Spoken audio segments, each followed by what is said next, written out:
لیکن پھر میں دوہرا رہا ہوں کہ اس کا یہ مطلب نہیں کہ وہ جھوٹی ہے یا گھڑی ہوئی ہے. اس کے لیے لفظ موضوع کا، حدیث موضوع، وہ گھڑی ہوئی جس کو کہ محدثین نے سوچ سمجھ کر جو ہے وہ موضوع قرار دیا. اب ایک خاص لفظ کی طرف میں آ رہا ہوں، اربعین، چونکہ ہمیں اربعین نووی کا مطالعہ کرنا ہے. حضور کی ایک حدیث ہے جو اگرچہ ضعیف ہے، جس کے ضعیف ہونے پر سب کا اجماع ہے. حالانکہ نوٹ کیجئے اس حدیث کے راویوں میں صحابہ کے نام آتے ہیں، حضرت علی، حضرت عبداللہ ابن مسعود، حضرت معاذ ابن جبل، حضرت عبداللہ ابن عمر، حضرت ابو الدرداء، حضرت عبداللہ ابن عباس، حضرت انس ابن مالک، حضرت ابو ہریرہ، حضرت ابو سعید خدری رضی اللہ تعالی عنہم اجمعین. اتنے صحابہ سے شروع ہوئی، لیکن آگے لنک ٹوٹ رہے. کہیں تابعی کے لیول پر بات نہیں بن رہی، کہیں تبع تابعین کے لیول پر بات نہیں بن رہی، کہیں کوئی راوی آ گیا ہے بیچ میں کہ جو قابل اعتماد نہیں ہے، جس کی سیرت و کردار یا جس کے بارے میں شک ہے کہ اس کا حافظہ ٹھیک نہیں رہا تھا، تو یہ کہیں آ گیا، رکھنا پڑ گیا، لہذا وہ ضعیف تو رہے گی.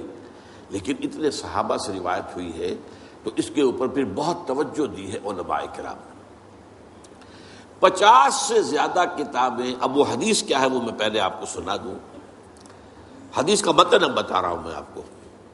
من حفظ علی امتی 40 حدیثا من امر دینها بعثہ اللہ یوم القیامت من زمرۃ الفقہاء والعلماء.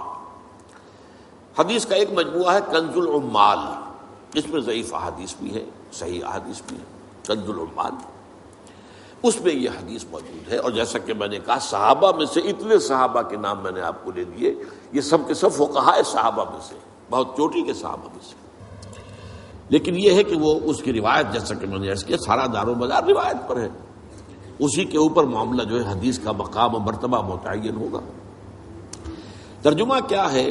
جس شخص نے بھی میری امت کے لیے یا میری امت کی حفاظت کے لیے، اس کے دین و شریعت کی حفاظت کے لیے میری 40 حدیثیں حفظ کی، دین کے معاملے میں 40 حدیثیں حفظ کی، اللہ تعالیٰ اسے اٹھائے گا قیامت کے دن من زمرۃ الفقہاء، فقہاء میں، والعلماء، اور علماء میں. جس شخص نے بھی میری امت کے دینی معاملات سے متعلق میری 40 حدیثوں کو حفظ کر لیا. اب میں لفظ حفظ کیوں کا تم بول رہا ہوں، یاد کرنا میں نہیں کہہ رہا، اس کی وجہ ہے حفظ کر لیا. اس سے اللہ تعالیٰ قیامت کے دن اٹھائے گا فقہاء کے گروہ میں اور علماء کے گروہ میں. ایک روایت میں آیا ہے بعثہ اللہ فقیہا عالما، اللہ اسے اٹھائے گا اس حیثیت میں کہ وہ فقیہ اور عالم شمار ہو. حضرت ابو الدرداء کی روایت میں ہے وَكُنْتَ لَهُ يَوْمَ الْقِيَامَةِ شَافِعًا وَشَهِيدًا. حضور فرما رہے ہیں اس شخص کے لیے میں قیامت کے دن سفارش کرنے والا بھی ہوں گا اور شفاعت کرنے والا بھی ہوں گا اور گواہی دینے والا بھی ہوں گا اس کے حق میں. حضرت ابن مسعود کی روایت میں ہے اس سے کہا جائے گا قیل لہ ادخل من ای ابواب الجنت شئت، تم جنت کے جن دروازوں میں سے جس دروازے میں چاہو داخل ہو جاؤ. اور فی روایت ابن عمر، حضرت عبداللہ ابن عمر رضی اللہ تعالی عنہما کی روایت میں ہے کتب فی زمرۃ العلماء وحشر فی زمرۃ الشہداء، اس شخص کا نام لکھ لیا جائے گا علماء کی فہرست میں، اور وہ قیامت کے دن اٹھایا جائے گا، میدان حشر میں لایا جائے گا شہداء کے ساتھ. یہ میں نے حدیث کا آپ کو متن جو ہے، ایک تو بہت جو مشہور متن ہے پہلے وہ سنایا ہے، اور پھر مختلف راوی صحابہ کی طرف سے جو روایت ہو کر آئی ہے تو اس میں تھوڑا تھوڑا جو فرق آیا ہے وہ میں نے سنا دیا. اب یہاں نوٹ کیجئے کہ میں نے حفظ کے لفظ کو اس حدیث کے ترجمے میں کیوں برقرار رکھا. دیکھیے حفظ کا ایک عجیب تصور تو ہمارے ہاں ہے. قرآن کا حافظ ہے، مفہوم جانتا ہی نہیں، یہ کیسا حافظ ہے؟ یہ تو نام کا حافظ ہے. صحابہ کرام میں اگر کوئی صرف حفظ کرتا تھا تب بھی چونکہ عربی اپنی زبان سے مفہوم جانتا تھا، تو قرآن مجید کے متن کو اور اس کے مفہوم کو دونوں کو یاد کرنا اور ذہن میں رکھنا، بلکہ اس سے بھی آگے بڑھ کر الاتقان فی علوم القرآن کے اندر ایک روایت ہے کہ صحابہ کرام میں سے جن حضرات کا خاص شغف قرآن سے تھا، جیسے حضرت عثمان ابن عفان، حضرت عبداللہ ابن مسعود رضی اللہ تعالی عنہما، ان کا یہ کہنا تھا کہ ہم جب نبی اکرم صلی اللہ علیہ وسلم سے 10 آیتیں پڑھ لیتے تھے تو جب تک اس کے علم اور عمل دونوں کو حاصل نہیں کر لیتے تھے آگے نہیں بڑھتے تھے۔ اب نوٹ کیا آپ نے؟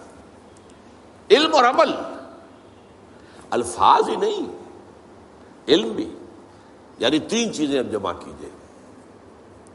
الفاظ ان کے حافظے میں محفوظ ہو جائے، علم ان کے ذہن میں آ جائے، اور عمل ان کی سیرت کا حصہ بن جائے۔ 3 شرطیں پوری ہوں گی تو وہ حافظ کہلائے گا۔ اب اس اعتبار سے اس حفظ کے لفظ کو یہاں اپلائی کیجیے۔ جس شخص نے امور دینیہ سے متعلق میری 40 حدیثیں حفظ کی، میں نے اسی لیے پھر لفظ یوں کہ تو برقرار رکھا، یعنی اس کے الفاظ بھی یاد کر لیے، وہ اس کے حافظے میں آ گئے، اس کا علم بھی سمجھ لیا، وہ اس کے ذہن میں آ گیا، اس پر عمل بھی کیا، وہ اس کی سیرت و کردار کا جز بن گیا۔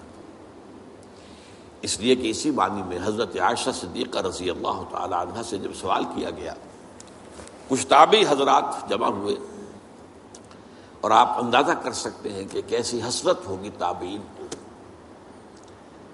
کہ جیسے کہ قسمت کی خوبی دیکھیے ٹوٹی کہاں کمند، 2-4 ہاتھ جب کہ لبے بام رہ گیا۔ اگر ہم بھی چند سال پہلے دنیا میں آ جاتے تو حضور کی صحبت سے مستفید ہوتے، تو جتنا معاملہ قریب کا وہ حسرت اتنی زیادہ ہوتی ہے۔